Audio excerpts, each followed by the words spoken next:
Hi, I'm Dr. Eric Cobb of Z Health Performance, and today we're continuing our discussion of fall risk and specifically about drugs. We're going to look at some kind of current research, and one of the reasons I want to cover this is, as I've mentioned previously, we have a live and live stream course called Defying Gravity about fall prevention and fall preparation coming up in June. So right now I'm in the middle of a series of just trying to give people ideas about things you can implement immediately with your family, your friends, and your clients if you are a movement professional. That can help reduce the risk of falls. Now, a lot of people are like, really, is it that big a deal? Well, statistically, yes. If you've ever had a family member badly injured or die from a fall, you would think, yeah, this is something I should know something about. And as movement professionals, particularly, I think it is incumbent upon us ethically that we master this particular subset of information. The challenge is that dealing with falls is difficult because there are so many systems involved. You have to understand the visual system, the vestibular system or inner ear, the proprioceptive system, joints, muscles, tendons, how our sensory systems are working. And then on top of that, we have all these metabolic issues that come into play. Now, having said all that, to be an expert in this, we also have to look at environmental factors. And today what I want to talk about is one of the most profoundly impactful environmental factors currently in existence, which is pharmaceuticals. Now, I am in no way anti-medicine or anti-drug, anti-pharmaceutical. In fact, my son's just about to start his residency in internal medicine. I'm a huge believer in intelligently applied everything, whether that's exercise, movement, medication, supplementation. We just have to know what we're doing. Now, the problem is that when we look statistically, whenever people begin taking pharmaceuticals, there is an entire grouping of pharmaceuticals known as FRIDs, F-R-I-D. Fall risk increasing drugs, which means that there are a lot of drugs out there that if you look at the side effects, they are well known for increasing the risk of falls. These include things like opioids, the three antis, antidepressants, antipsychotics, antiepileptics, benzodiazepines, things that are great for sleeping, and then diuretics. These are some of the classes that we kind of know.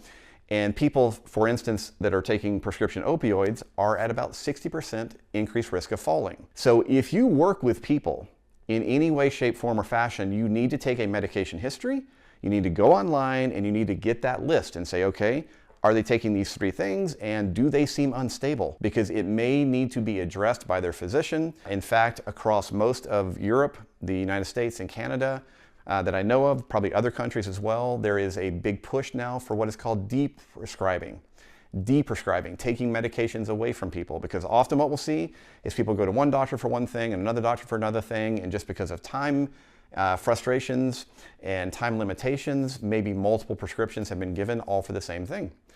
Or we have things that are interacting. When we look at that even more deeply, across almost all large reviews, what we now see is a discussion of something called polypharmacy. Polypharmacy, by definition, is when someone is taking 4 or more prescription medications. Here's what that means for falling. If someone is on 4 or more prescription medications, their fall risk increases between 75 and 100% when compared to people who are not taking that number of medications. Now, that could be for a variety of reasons. Maybe they actually have a disease process. It's causing weakness. It's causing inner ear issues, balance dysfunction. But whenever we look deeply into this, there are a lot of unknowns. We don't know how certain drugs interact. But what we can say on a big scale is that if people are on multiple drugs, particularly multiple of the FRIDs, the F-R-I-D drugs, their risk for falling skyrocket. When risks for falling skyrocket, we see injury rates going through the roof. And in fact, if you've been tracking this data since early 2000s, we've seen deaths caused by falling in the United States have risen almost 60% since 2002. So we have a big kind of community public health issue going on.